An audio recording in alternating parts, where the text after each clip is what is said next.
Chapter 18. D-1 to D-Day.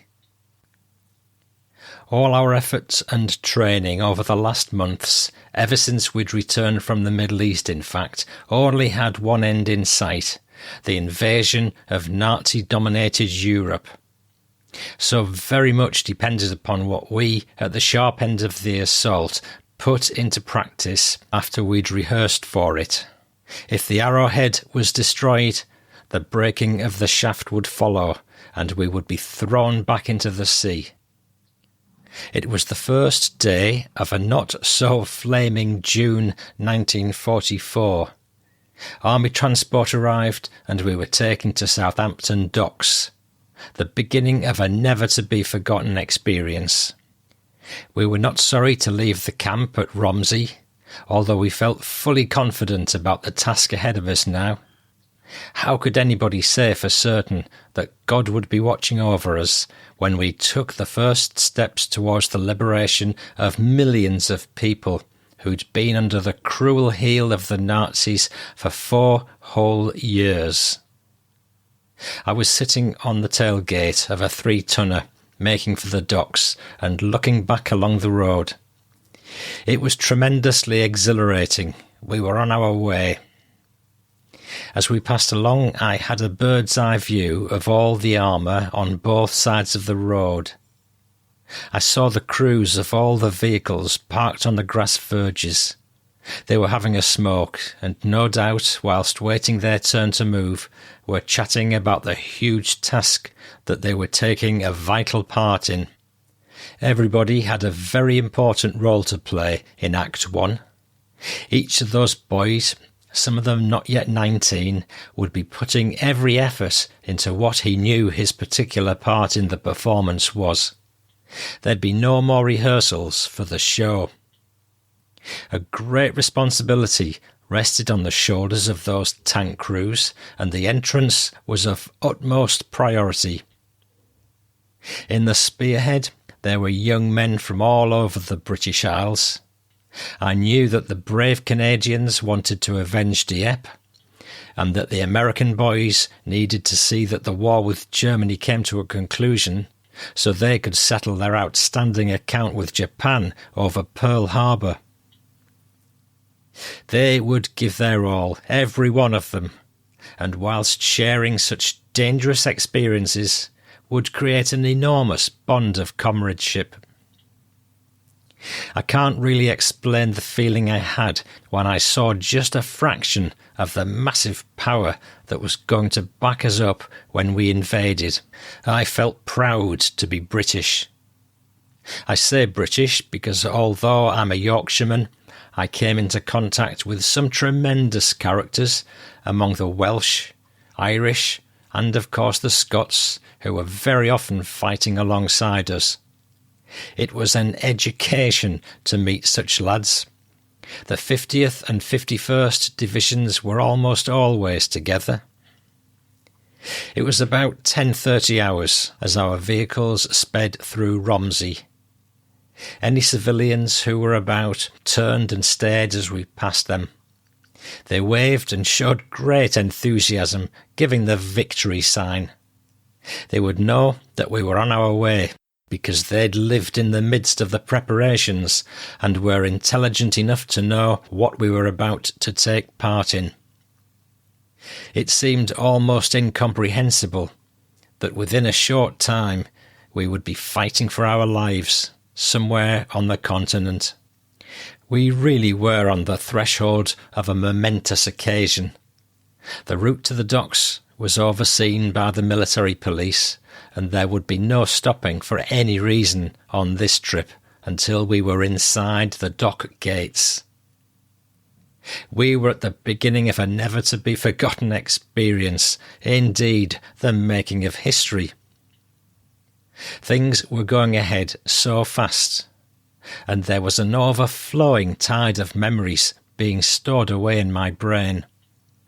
This was the beginning of a period in our young lives and country that would be talked and written about for generations to come. The ship we boarded was an American-built vessel.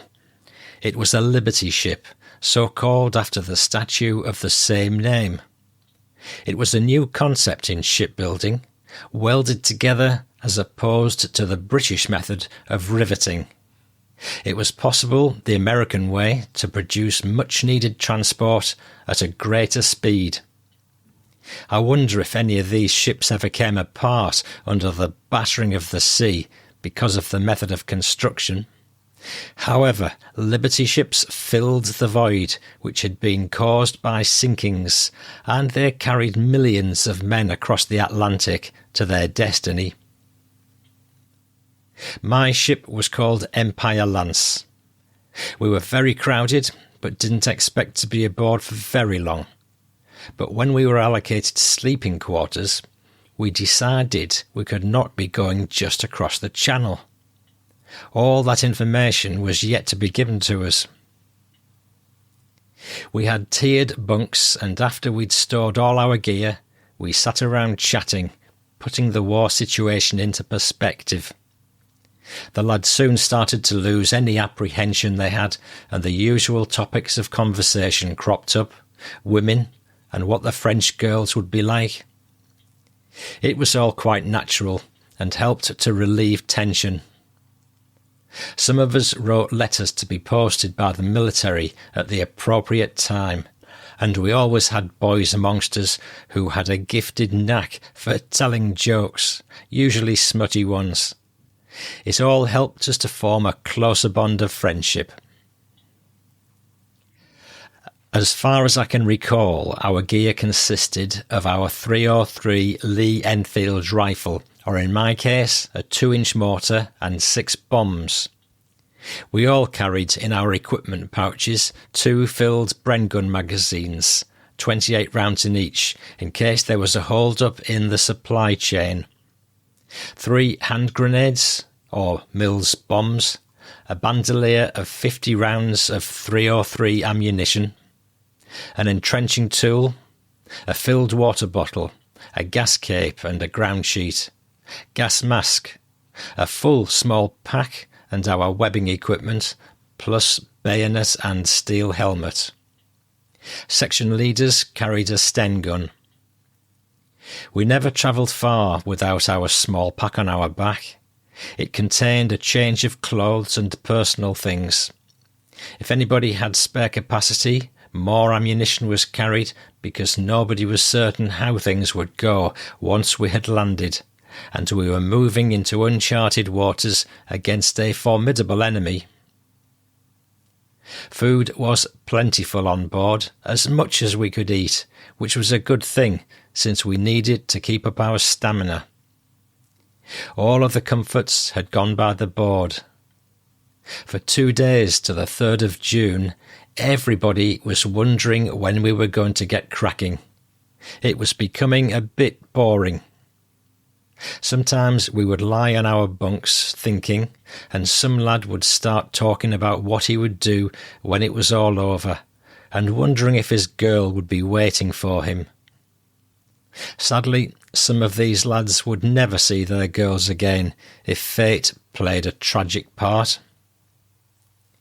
Then, after 3 days of almost claustrophobic conditions, the tannoy system came to life, telling us to pay utmost attention. Our commanding officer then proceeded to speak. You could have heard a pin drop.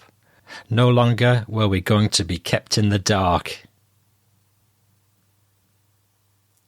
It was to be France. That moment made the deepest impression in my mind. Our battalion would be landing on a 3-mile stretch of beach between Le Hamel and La Rivière, having the code name King on the coast of Normandy on a 60-mile front. At last we knew. The whole attack from the sea would run from west to east, with the Americans on Omaha Beach on our immediate right, and Utah on our far right. The British were on Gold Beach, the Canadians on Juno, and the British again on Sword. Then we knew we would be the first, and it all began to come together. what we'd been training for.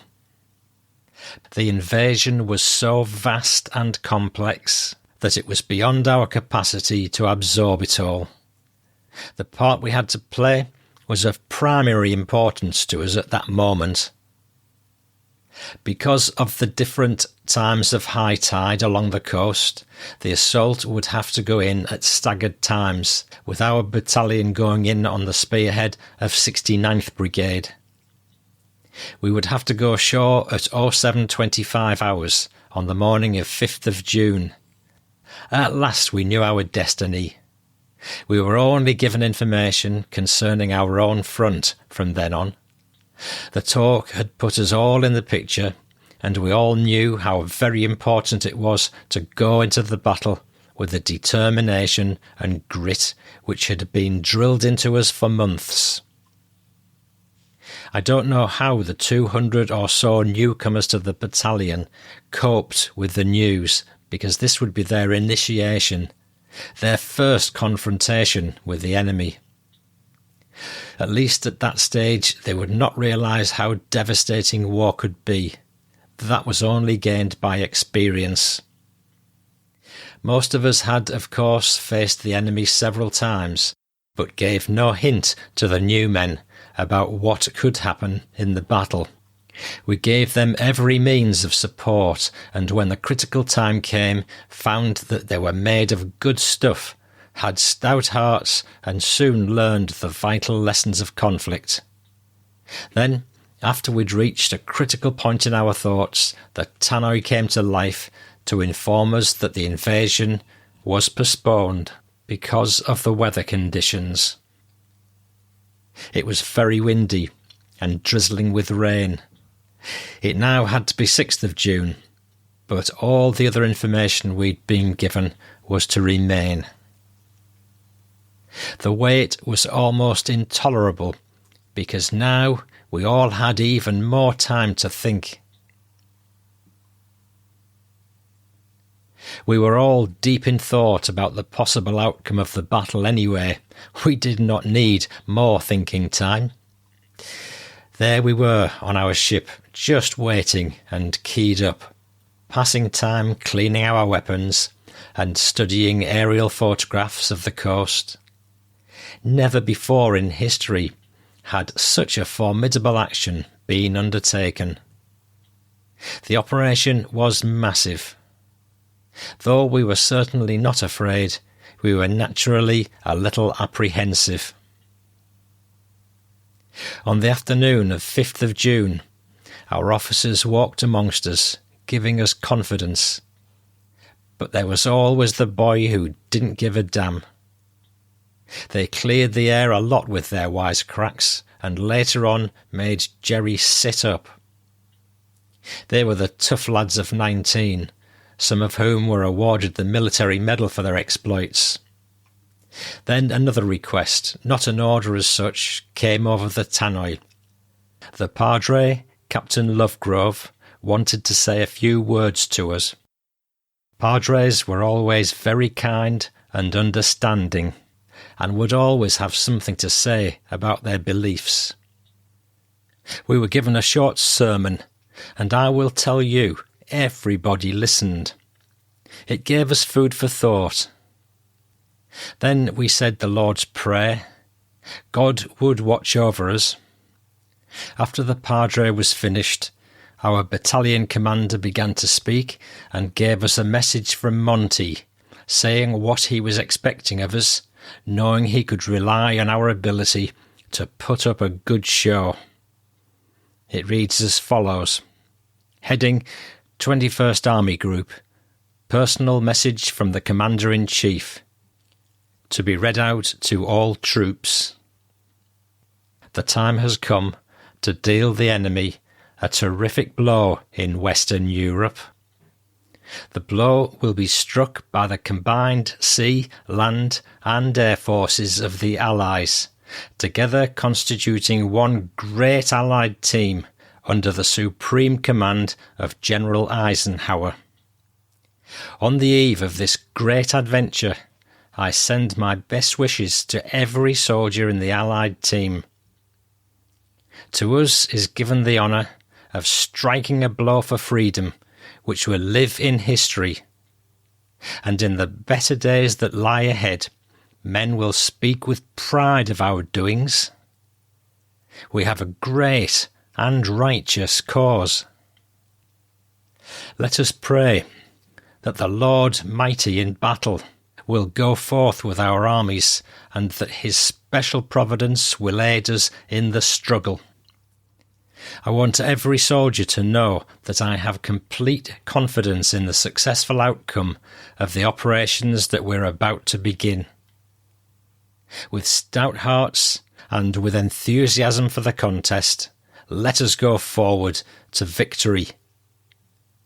And as we enter the battle, let us recall the words of a famous soldier spoken many years ago.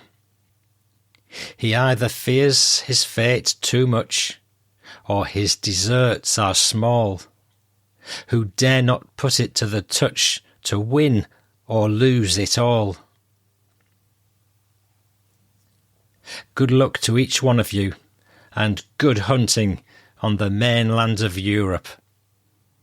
B. L. Montgomery, General Commander-in-Chief, 21st Army Group, 5th of June, 1944. Another message said that our ship would weigh anchor at 17:45 hours on 5th of June and would sail with the Armada to the coast of France. With a number of ships around us, we could barely see the water at all. By this time the ship's engines began to throb. The time had come for action. We were on our way to make history. There was to be no more waiting, no more exercises. This was it. This was the big battle. 6th of June 1944, and we were going to give the enemy something to contemplate. For the purpose of this assault, we'd been given an extra brigade, 3 battalions, for our division, and they were to take Arromanches, as the Mulberry Harbour, an artificial harbour, was to be set up in this section on the right end of our divisional assault. Altogether 160,000 men would take part in the first landing, and the whole invasion was named Overlord. Before long, the Germans would know that the Allies were not going to be a soft touch. There was much to be avenged, and a large bill to be settled. We were determined.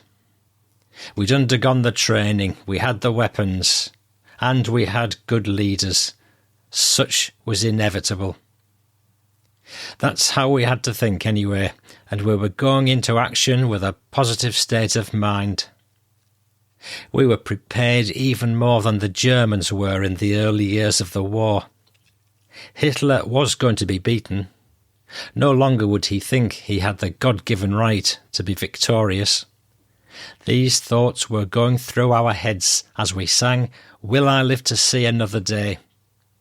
Sadly, many of us would not see another sunrise, but for those of us who survived, the memories would be everlasting. We were making history in those days. I wonder if the young people of today appreciate the sacrifices that were made by us so that they could have their today and tomorrow. I doubt it very much. It was getting dusk as we put to sea, and we were all below decks. It would have been good to see England from the sea, but perhaps it was just as well that we couldn't, as it might have made us think of home, and this was not the time to let our concentration wander to things sentimental. The drizzle was still falling when we left Southampton, and it would continue to plague us until late afternoon on the 6th of June. I believe that any soldier, no matter what control he has over his feelings, would feel a little thoughtful about the outcome of what we were about to undertake. Beneath the surface, I am certain that he is aware of the fact that he might be killed. If so, how would he die? But once the attack goes in, that strange natural feeling changes to one of grim determination. Death does not enter into the mind of a soldier in action. His mind is on what he's been trained to do, kill or be killed. Fear doesn't come into the equation, as he's alongside thousands of boys just like him and will not let them down no matter what. When the confrontation is over, that is another matter. They feel free to talk and express their opinion about what has gone on. I also feel certain that they thanked God for watching over them, when the outcome could have been so different. I confess that I often prayed during the war. Over the years, I saw some lads who, after being in battle, just gave vent to their feelings and wept and trembled out of control. These boys were not discriminated against in any way, because we were all aware that young men of a particular nature just could not help showing their feelings in the aftermath. They had endured a very traumatic experience, and they were by no means cowardly, because they'd fought it well, and extreme tension had built up inside them. They were always evacuated to the rear areas, where they received the care and understanding of our medical officer. Don't anybody ever condemn the attitude taken towards those boys. Anybody who faces an enemy just waiting to kill you, and who will blow you to pieces, knows what an experience it is. Others just keep quiet. You do not understand. Few of us slept on the night of 5th of June. Our thoughts were completely monopolised by what was going on around us and the thought of what tomorrow might bring. Most of the boys were very quiet, keeping their thoughts to themselves, as we were all aware that a good number of us would be killed, and the suspense was awful. We were facing the unknown tomorrow, and the estimate of casualties did not improve the way we were thinking. Fortunately, they were widely exaggerated, but could so easily have come true, and were still bad enough. Many lads wrote letters to be posted after the invasion had started. Others went to their hammocks early and turned their backs to the others to be with their thoughts, alone, thinking about the loved ones they had back home, saying a silent prayer that God would keep them safe. I feel sure everyone else in the invasion force was in the same determined and aggressive state of mind as we were, going forward with the intent to resolve. The weather in the Channel was the worst for 20 years, and to our cost, we soon found out for ourselves. The agony of waiting was now over, and on the morning of D-Day, Reveille was about 03:30 hours. Everybody was soon on the ball, wanting to get going. We had kept our clothes on all night, and sleep had been out of the question, apart from the odd 40 winks. We checked all our kit was to hand, then made sure we had a good breakfast, not knowing when we would eat again that day.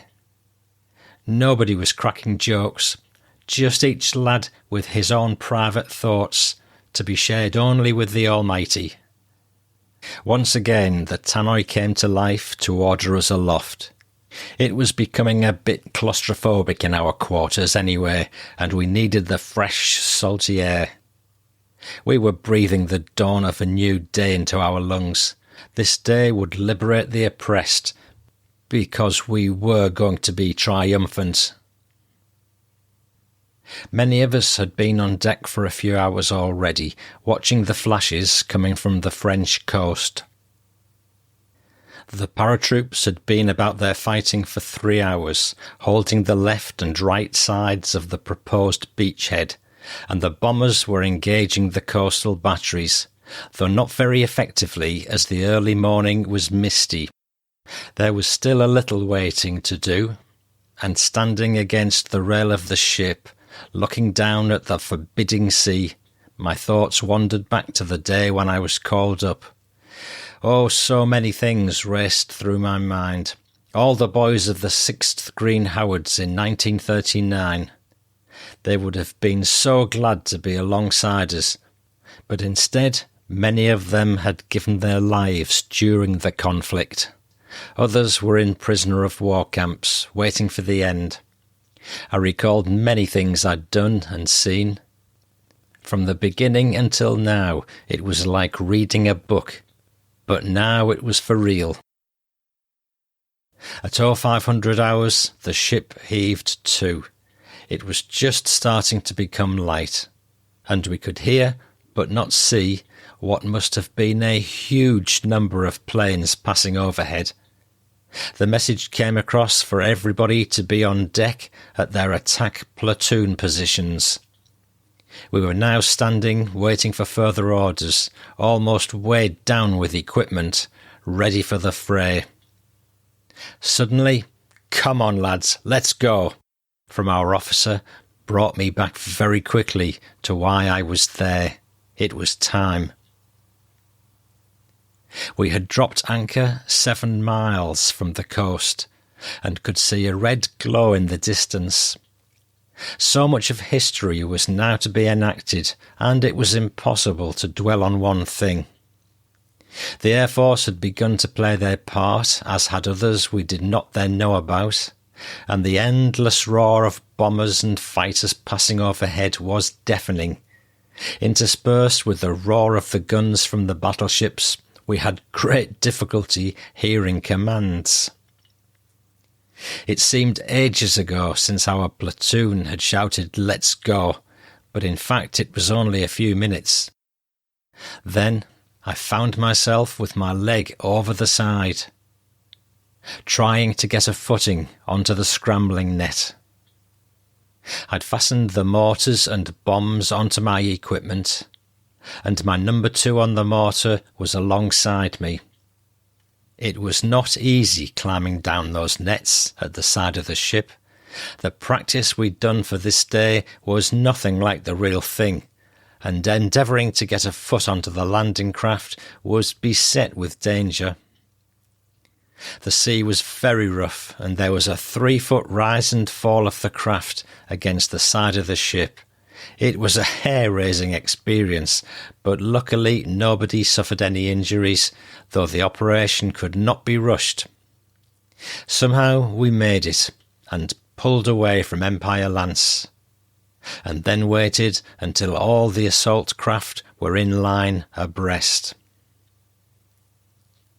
There were 14 assault craft to land on Gold Beach, with 30 men in each. I was on the port side, 5th from the front of our boat. How could I forget?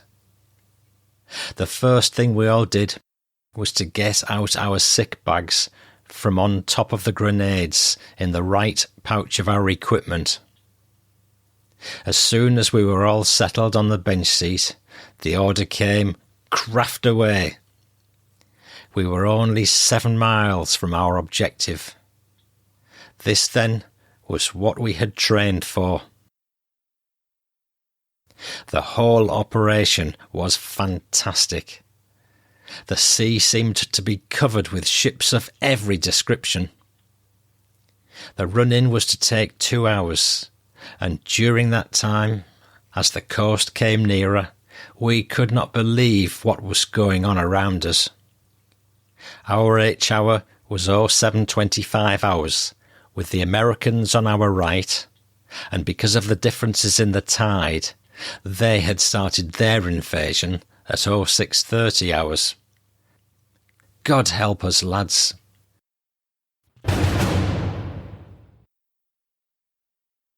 Chapter 19. Grim Determination. D-Day, 6th of June, 1944. Looking around us, we could see other assault craft taking station at each side of us.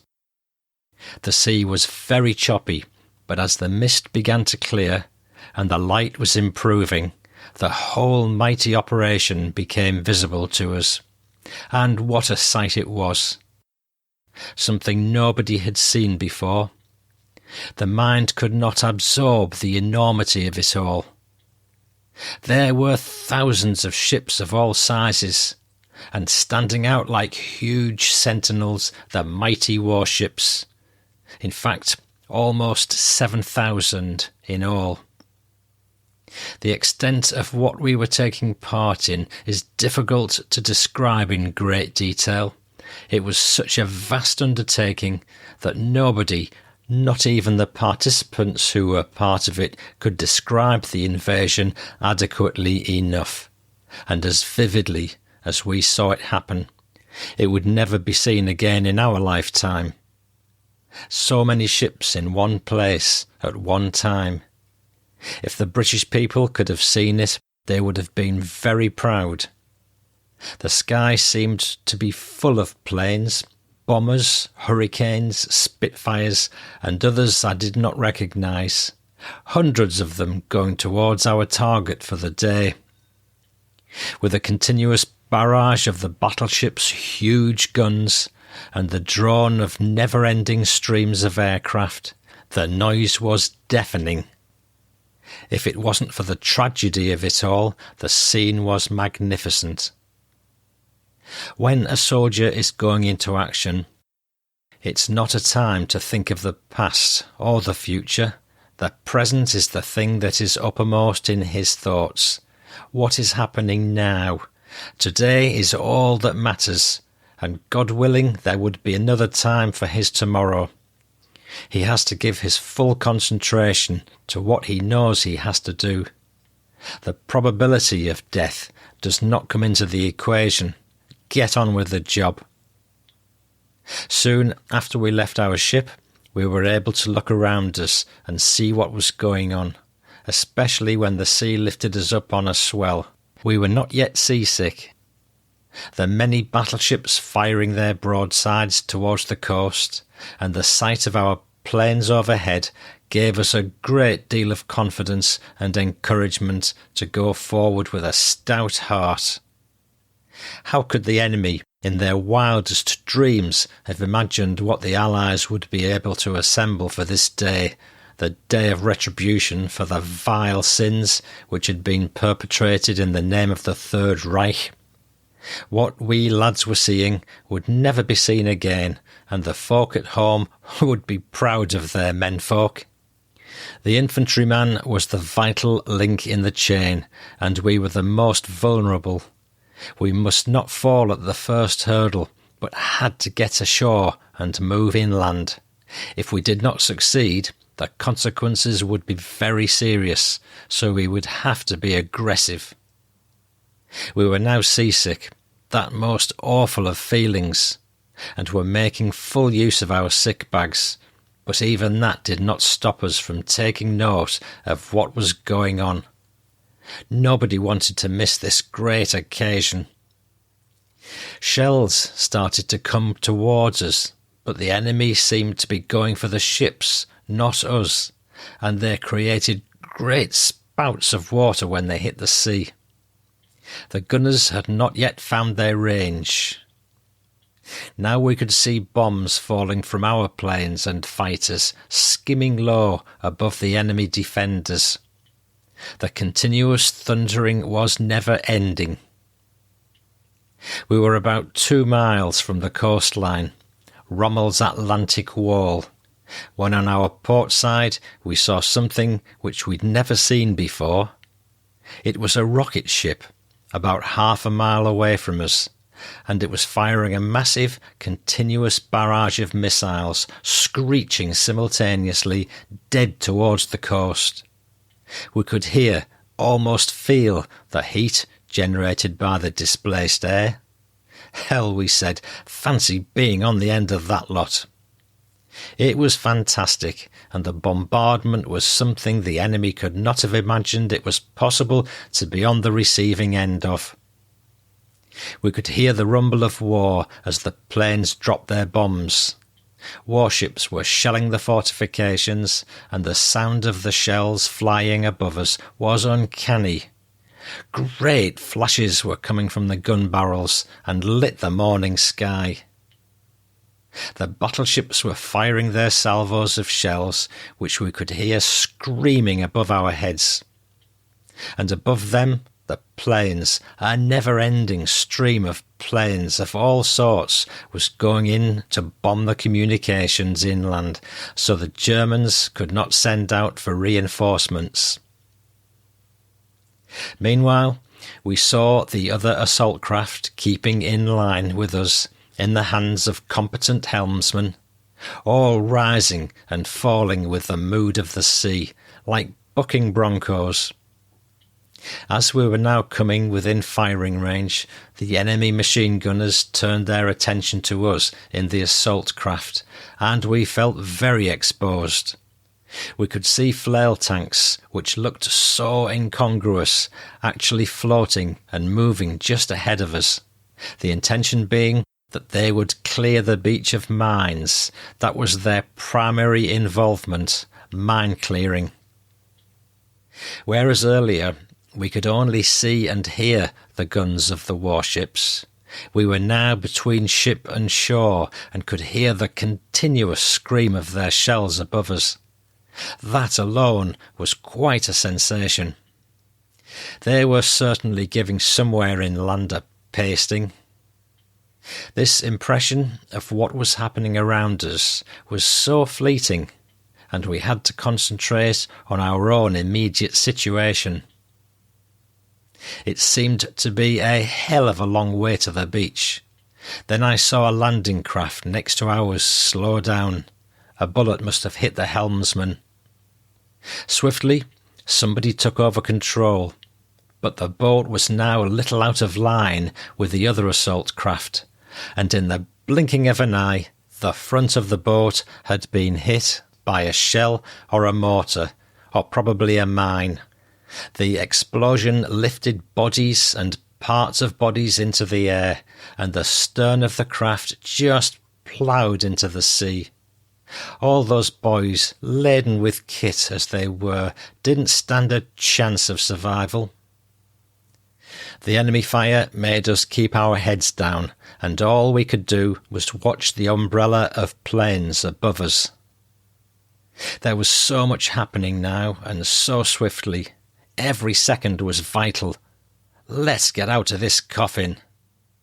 We were getting so near now, and felt so helpless, just waiting for our fate, one way or another. And at that time we were keeping our heads down. Enemy shells were now landing on the shoreline, and machine gun bullets were raking the sand. Then, at the top of his voice, the helmsman shouted, 100 to go. 75 to go. Already 50 to go. He was now fighting hard to control the craft, avoiding mined obstacles showing above the water, as well as the ones just beneath the surface. 25 yards. And suddenly, ramp going down, now. And the craft stopped almost dead in 3 feet of water. And our own platoon commander shouted, "Come on, lads!" And we got cracking. That was no place to be messing about. Get the hell out of it.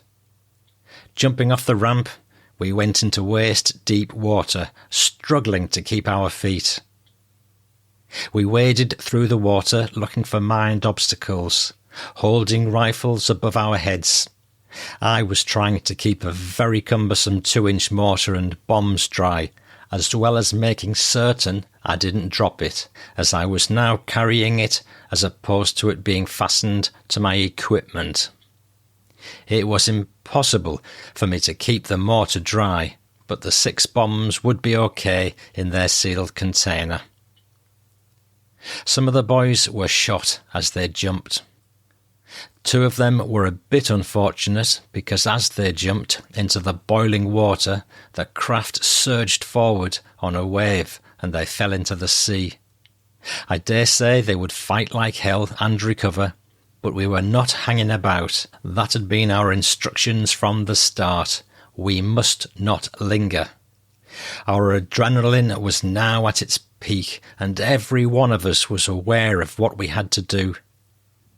At the moment, there was no actual fighting to be done, as there was no visible enemy, but we had to get off the beach and forward in order to come into contact, because they were hidden in their positions. Our primary concern was to get out of the sea, onto the soft sand, and the boys in front and behind of me went down. Hell, get moving. Halfway up the beach, about 10 yards from the sand dunes, I saw an amphibious Sherman flail tank at a standstill, its chains hanging helpless like some monster. One track was off its sprockets. It had gone into the assault on the beach before us to make a path through the minefield which ran along behind the beaches. The crew had bailed out and had continued under fire to make a path across the minefield and had taped it. Our old company commander from pre-invasion days, Captain Hull, having been promoted to major, was on a signal ship and keeping in touch with proceedings. On the beach, lads were falling all over the place. Resting with his back against the tank was our new company commander, Captain Lynn, who'd been wounded. He was waving his arm for us to get off the beach. Tragically, while he was in that position, he was hit again and killed. He was such a good, gentle man, an excellent commanding officer, and only 27 years of age. Life can be very short in battle. I later visited his grave in Bayeux Cemetery.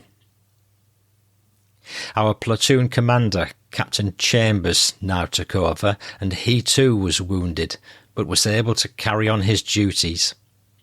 He was shouting and waving his arms, "Get off the beach! Off the beach! Off the bloody beach! Get forward, lads, and give the buggers hell!" That was his natural leadership coming to the surface, though we did not need any urging, because we knew that enemy machine guns and mortars would have previously been set up on fixed lines to cover the beach, and were now playing havoc with us. It was difficult to make too much haste in the soft sand, but by a supreme effort we ran up the slope towards the sandbanks in the face of heavy enemy fire.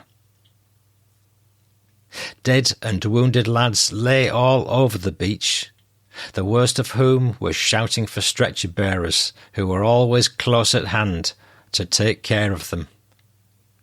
They were bricks, those medics. At this time we lost Sergeant Burns, but I never did get to know how many others were actually killed on the day. Along the invasion front, 10,000 men were killed or injured. From jumping out of the craft to getting onto the beach seemed to take ages, yet it couldn't have been more than 20 minutes, which was long enough to be in that situation, and it was still drizzling with rain. I'll tell you what, we didn't look back. The situation didn't allow it. But now I wish I'd had the presence of mind to turn around to see the Navy in action. It must have been an awesome sight from a defender's view, but this was no time for sightseeing. I had made it. It was beginning. Nobody, absolutely nobody, can even simply imagine the horror of war unless he actually experiences it. Take my word for it. It is awful seeing living boys killed before your eyes, heads and arms blown off. I could go on. Our company had suffered fairly heavy casualties. One platoon alone had lost 12 men, killed. The way some of our boys died that day was dreadful. One of our sergeants in D Company was called Rufty Hill, and as he jumped off the ramp into the sea, he landed in a shell hole. At the same time, a wave made the assault craft surge forward, and he was forced underneath the boat. Rufty was drowned and probably crushed beneath that boat. I knew that chap, and I knew he would have given a very good account of himself had he lived to go into the assault. He was rough at the edges, but he was a great scrapper and a good, tough soldier. It was a very sad loss to us all, as he'd always been a young man so full of energy, well known in the battalion, and very popular with everybody. Nothing was too much trouble for him. He was one of the lads. It was awful to think that Rufty had survived Dunkirk, and from Alamein to Enfidville, then through Sicily, only to be killed in such a tragic way. For us, war was a very bitter experience in life. One can put these things to the back of one's mind, but how can one possibly forget? It is true when we say they shall never grow old. We will always remember them as we knew them, young and vibrant, good men. I was told that 2 lads who jumped into the water after me had been hit by gunfire, so I was lucky. Unless a soldier who was killed was one's pal, it did not seem to bother us, as it happened so frequently, and we did not dwell on the loss. A pal's death, and how he died, was a totally different matter, and we were all aware how easily a good young life could be ended so violently. Keeping as low as possible was the right thing to do, but in the process we were soaked to the skin from head to foot, but who cared so long as we got away safely? It was quite a heavy drizzle now, and it continued until about 1600 hours. Fortunately, with our exertions, our clothes soon dried out. Anyway, we had more important things to think about, so our personal comfort was of little consequence. The beach was the worst place to be. Since there was no protection, we felt very exposed and vulnerable, and although still in great danger, felt better when we'd entered the marshy ground beyond the beach. After all our haste and determination, and taking about 50 prisoners, and killing many of the enemy, to our great surprise, apart from the machine gun and mortar fire, there was not a great deal of opposition to our advance slowly inland. The outer crust had been broken, though there was some machine gun fire and always the snipers looking to kill our officers. After the initial landing had been accomplished, there was a different atmosphere among the lads, and they could find time to light up their cigarettes, for which they were all gasping. We now knew that we had overcome the unpredictable landing, and what we now had to face were the usual hazards of war we all knew about. Our future would depend upon the discipline and self-confidence we showed in whatever action faced us. All we men of Britain would do what we'd been trained to do. The beach with all the deaths was behind us. What had happened there was history. We just got used to it. The cold hand of fate did not lay its icy fingers on me, for which I thanked God.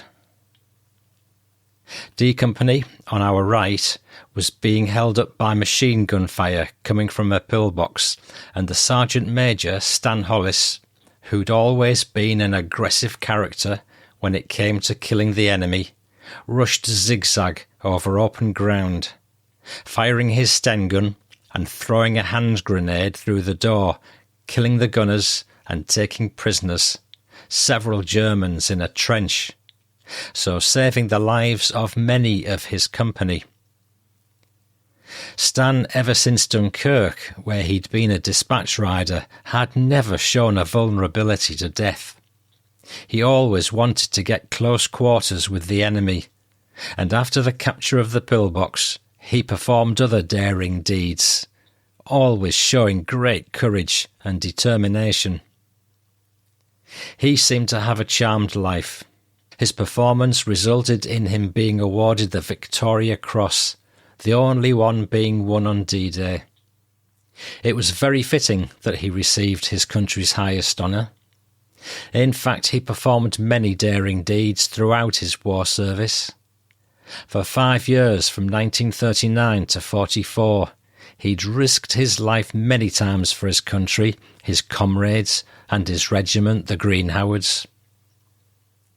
After the war was over, Stan opened a pub in Middlesbrough. He gave it a very appropriate name, the Green Howard.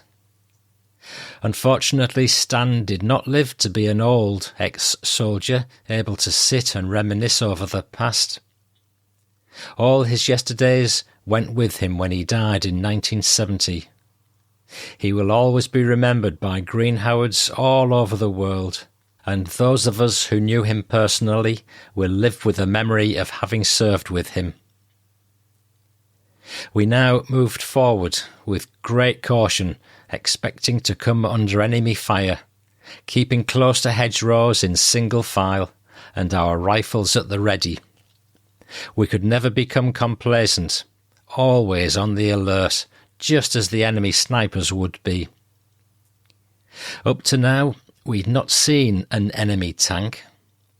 The countryside in Normandy was so different to any we'd encountered in all our confrontations with the enemy, or even during all the training we'd done in preparation for the invasion. It consisted of small fields surrounded by V-shaped ditches. The earth from the ditches formed a bank, and on top of the banks, hedgerows had been planted. It was called the bocage, and together with numerous small woods was perfect country for defensive positions to be set up for snipers and machine gun nests, but very disadvantageous to attackers.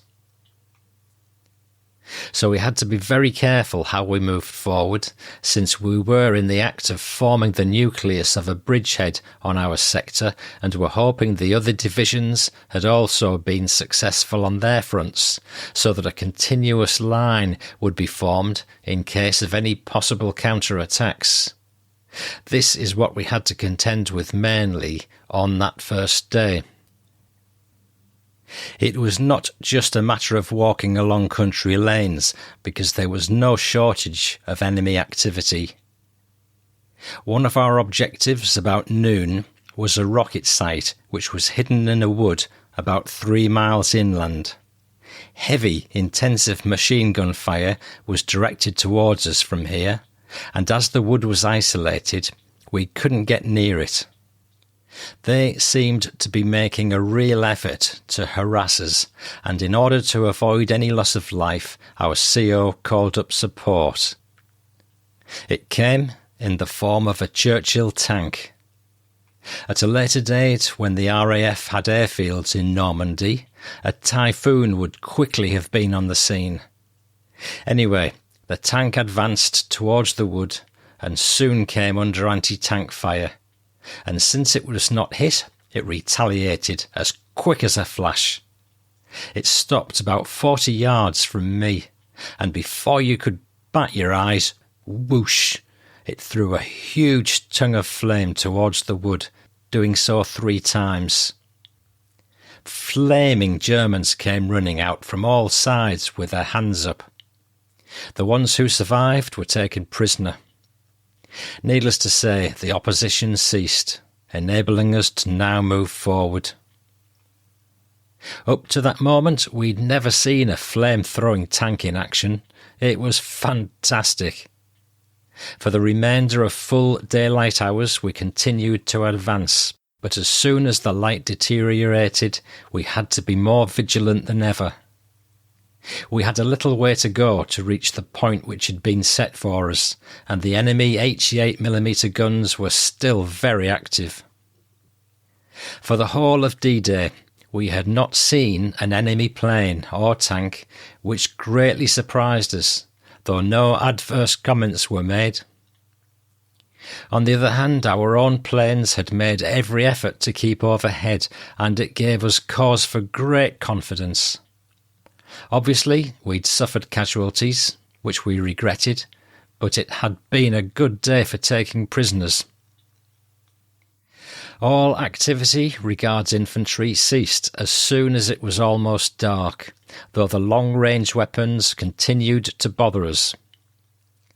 It had stopped drizzling with rain, and we came to rest in a corner of one of the fields, in line with the other companies. It was then that we lagered for the night, at least during the darkest hours, and defensive positions were taken up in platoon strength, and leaving only sentries to guard us. Our resting place was on the edge of a field. After everything was to the satisfaction of our platoon commander, he walked among us saying that we'd reached 7 miles inland, and also expressing regret about Captain Lynn and the other boys who'd met their deaths during the day. He knew us all by name, and was singing praises to us all, how well we'd done, and all the usual things. Most platoon officers were first class and well liked by the lads, even cracking jokes with us. The cost in lives of our 7 miles penetration had not been excessive, regretful as the deaths were. He said we'd done well, especially since nobody knew what faced us at the start of the day. After our officer left us, we just sat around in 2s and 3s talking, almost whispering about any of our special pals who'd been killed, but didn't dwell on the subject for very long. We dug down into our small packs for something to eat. Apart from chocolate and Horlicks tablets, we'd not eaten since 0400 hours, 18 hours ago, a period of time during which a great deal had happened in our young lives. Yes, and dare I say it, a great deal of torment yet to come. We would have to wait and see. Tomorrow was another day, and the enemy, knowing where we were, would not give up so easily. What we had for our meal was a can of ready meal. It was marvellous to us in those days. Just pull a ring, wait a short while, and the can heated itself. We'd never seen anything like it before, not even during the rehearsals for this day. The drizzle had stopped during the afternoon, and although we'd been very wet, we'd now dried out, and the activity of the day demanded that we try to get some sleep. Whether our restless thoughts would let us, we would have to see, apart from which the odd shell kept coming across. Taking our ground sheet from our pack, we spread it out. Then, using our pack as a pillow, covered ourselves with the gas cape. No chance of a blanket. Since we had had very little sleep for 3 nights, we should really have slept, but it still wouldn't come. The day's events, the horrors, the sadness, the things we'd seen, kept us awake until we were called to go on guard. That was how I saw D-Day, and I had survived to fight another day. I opened my eyes as I lay on my back, looking skyward. There was still heavy clouds, so the stars could not be seen. I then closed my eyes and thanked God for watching over me, then prayed to Jesus. The day thou gavest, Lord, is ended. The darkness falls at thy behest. To thee our morning hymn ascended. Thy praise shall sanctify our rest. This is the first verse of hymn number 667 in the Methodist hymn book. I then said to myself, O Lord, grant that the souls of our fallen comrades, who've given all in battle, rest in peace with thee in heaven. watch over us in the days to come. I ended by saying the Lord's Prayer. I felt I'd done my duty, so I felt better and drifted into a restless sleep.